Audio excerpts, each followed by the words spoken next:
ফাগুনৰ এই মিঠা আবেলিত আজি সভাখন পৰিচালনা কৰা সঞ্চালক মহোদয়, যি সময়ত আমিবোৰ নিসহায় আৰু নিঃসংগভাৱে জীয়াই থাকিব পাৰিছোঁ, সেই সময়ত সহায় নামৰ এটি অনুষ্ঠানে মানুহ আৰু প্ৰকৃতিৰ বাবে কাম কৰিবলৈ ওলাই আহিছে।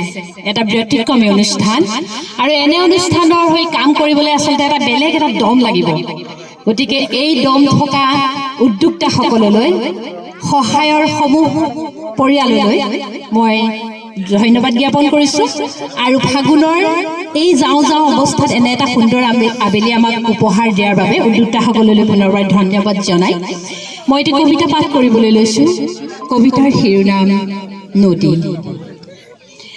প্ৰতি বাৰিষাত প্ৰাৰ্থনা কৰোঁ, নদীবোৰ আমাৰ পৰা আঁতৰি যাওকগৈ। খৰালি আহিলেই নদী বিচাৰি যাওঁ, নদীৰ পাৰত বহি বিভোৰ হওঁ, জনাই নজনাই গীতো গাওঁ।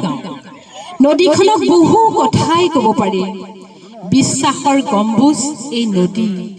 প্ৰবাহিত কাকলিয়ে নিচুকনি গীত জুৰিলে বুকুখন হাত পৰি যায়। নদীৰ ঠিকনাৰে আমাৰ জীৱন, প্ৰাপ্তি আৰু প্ৰত্যাশাৰ নিৰ্মল প্ৰেৰণা। নদী মোৰ আজন্ম প্ৰেমিক, নদী মোৰ আজন্ম প্ৰেমিক। ধন্যবাদ।